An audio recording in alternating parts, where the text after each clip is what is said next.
Qu'appelle-t-on par maladie négligée?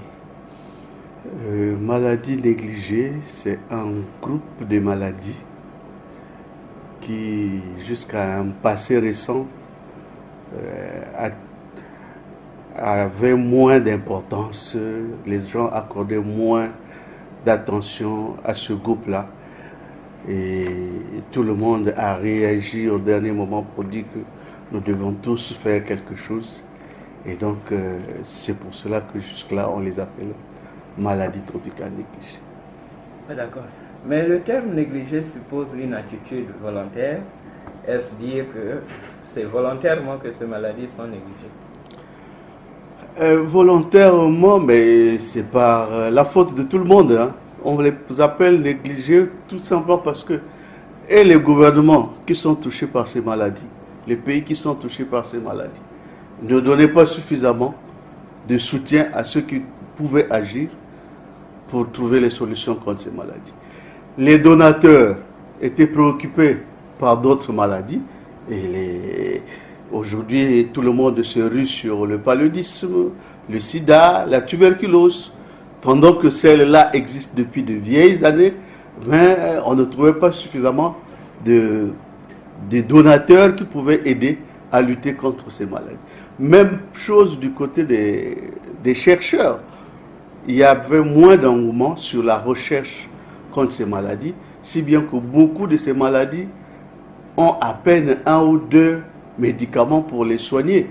Et pour d'autres, on continue à chercher des molécules qui peuvent aider à soigner ces maladies. Donc, en tout cas, négligé par tout le monde.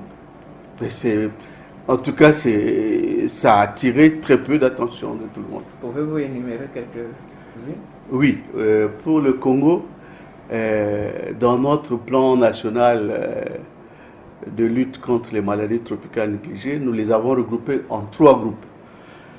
Le premier, c'est les maladies tropicales négligées à chimiothérapie préventive, c'est-à-dire des maladies pour lesquelles le médicament existe et on peut donner la responsabilité à la communauté de le distribuer elle-même.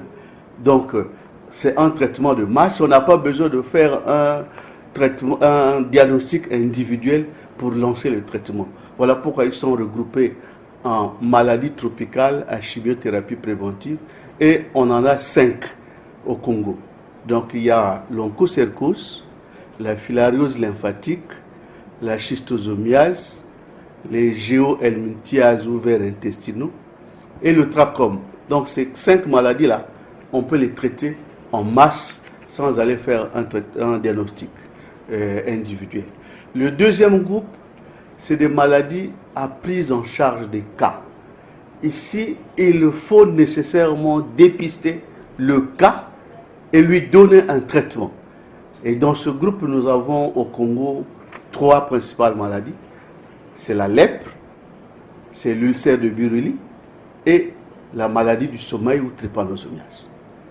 Et enfin, on a un 3e groupe de maladies qui, soit un traitement individuel, soit il faut faire un traitement de masse, mais pour lesquels on a vraiment très peu encore de soutien. Mais toutes les conditions existent pour que certaines éclosent aussi. Eh bien, dans ce groupe-là, nous avons les complications de la filariose lymphatique, nous avons la dengue, nous avons chikungunya, on a parlé de l'épidémie de chikungunya au Congo, mais elle peut toujours réapparaître de temps à autre. Nous avons la rage, vous avez certainement entendu parler dans beaucoup de départements des morsures de chiens, donc la rage.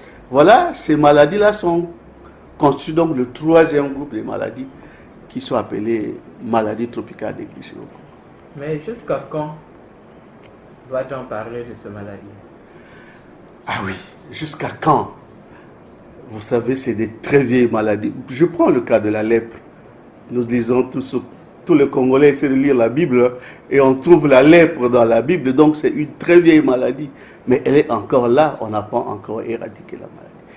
Pourtant, depuis un certain temps, nous parlons de l'élimination de la lèpre, mais elle est encore là. Donc, ça va tenir compte de la volonté que les États, que les donateurs vont mettre ensemble pour effectivement lutter contre cette maladie. Et c'est ce qu'on constate cette dernière décennie. Il y a un engouement des partenaires qui commence à se réveiller, qui bouscule aussi les pays pour que des efforts soient fournis afin que nous éliminions ces maladies. Parce que pour la grande majorité de ces maladies-là, elles sont éliminables. On peut les éliminer, mais à condition qu'on mette les moyens. Parce que pour une maladie, plus on va vers l'élimination, plus elle demande de ressources nécessaires pour accompagner cette action. Donc, c'est de la volonté politique des pays et de la volonté des donateurs à aider les pays pour aller vers l'élimination. Mais l'engouement, ce dernier temps, est là. Mais il faut encore vraiment aller de l'avant pour que ces maladies soient éliminées. Quelles sont les actions que la Direction générale de l'épidémiologie compte mettre en action ou serait en train de mettre en œuvre pour l'éradication de ces maladies-là? Ah oui. Le gouvernement n'a pas croisé les bras, bien que ces maladies existent depuis longtemps. Les programmes avaient été créés depuis 1984. Il y a eu création du programme de lutte contre l'onchocercose, programme de lutte contre la trypanosomiase et un programme de lutte contre la schistosomiase. Donc ça, c'était pour effectivement lutter contre ces maladies déjà. On a élaboré un plan directeur de lutte contre les maladies tropicales négligées qui a été adopté en mai 2013, le premier plan. Et là, nous sommes en train d'élaborer un deuxième, 2018-2022. Dans le premier plan, le gouvernement a mis l'accent sur la cartographie de la maladie. Donc, terminer la cartographie. Vous ne pouvez pas parler de l'élimination si on ne sait pas où se trouve cette maladie. Donc, tout ce travail a été vraiment fait pendant ce premier quinquennat de plan directeur. Donc, de 2013 à 2017, nous avons insisté sur la finalisation de la cartographie. Aujourd'hui, nous savons pratiquement où trouver ces différentes maladies au Congo. Je dirais par exemple, l'onchocercose sévit surtout dans 6 départements du pays, au sud surtout du pays. La filariose lymphatique sévit dans 7 départements, dans 12 districts sanitaires. Le pion sévit plus dans la Likwala et la Sangha. La trypanosomiase, aujourd'hui, c'est plus le poule, la cuvette, les plateaux, mais aussi la Bwenza, quelques cas encore, on en trouve. La schistosomiase, c'est plus la Lekumu, le Kwilu et la Bwenza. Donc, nous avons circonscrit tout ceci. Partout où on pouvait le faire, on a démarré aussi les traitements de masse. Donc, traiter toute la population qui a besoin de traitement là où c'est possible. Et dans cette action, nous sommes accompagnés par l'OMS, qui, à travers ses partenaires aussi, réussit à nous trouver gratuitement ces médicaments. Il y a l'OMS qui nous donne donc des médicaments que nous allons distribuer gratuitement dans les départements, là où il faut faire le traitement de masse, mais aussi pour les soins gratuits contre la lèpre ou la trypanosomiase, là où il faut traiter au cas par cas. Donc, la distribution de masse est lancée, les gens sont soignés depuis un certain temps contre la filariose lymphatique, contre l'onchocercose, contre la schistosomiase, contre les géohelminthiases. La trypanosomiase, les dépistages se fait depuis des années, mais bien sûr qu'on a toujours besoin de l'accompagnement et des partenaires et du gouvernement. Oui, mais tout ça pour être mis en œuvre demande une certaine communication. Pour sensibiliser les populations ou les bénéficiaires de ces actions du gouvernement, par exemple.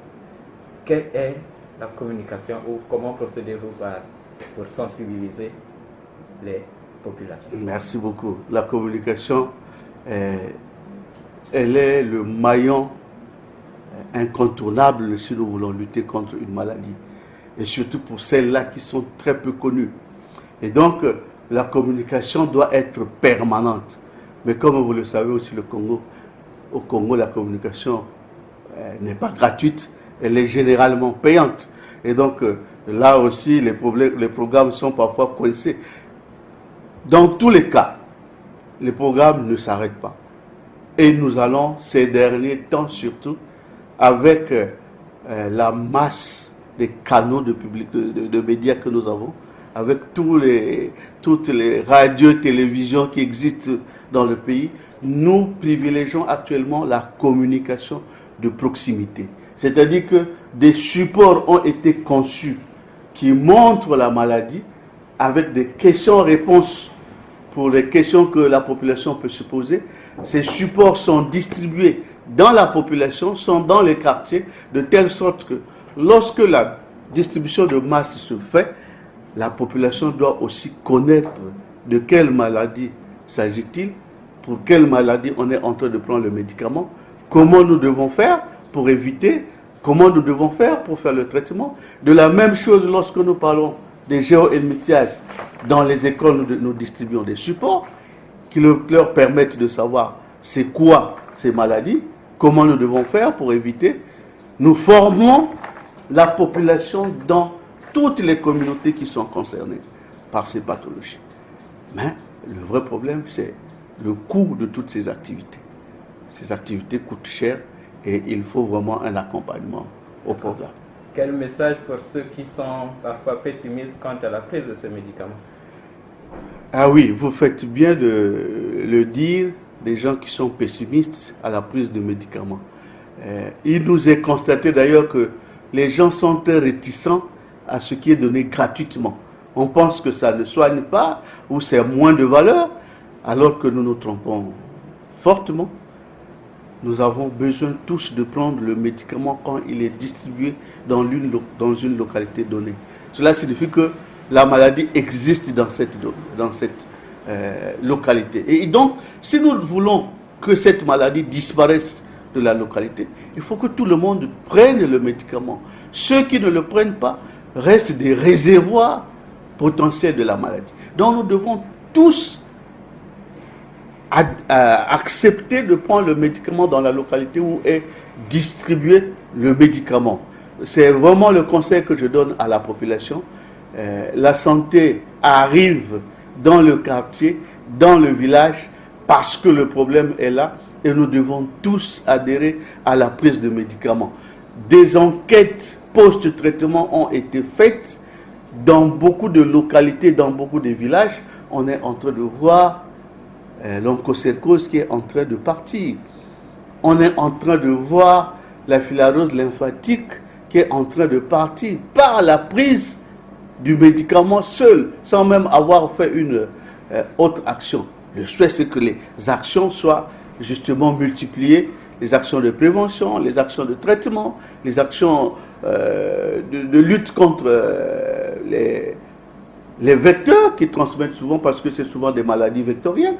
Donc, c'est des actions combinées, mais il est démontré que même avec la seule prise du médicament, on peut faire disparaître une maladie dans une localité donnée. Et ça, on a des preuves dans beaucoup de villages de la Bouedza, dans certains villages du Poul, où des enquêtes post-traitement ont été menées. Okay. Merci, docteur. À moi de vous remercier, chers journalistes.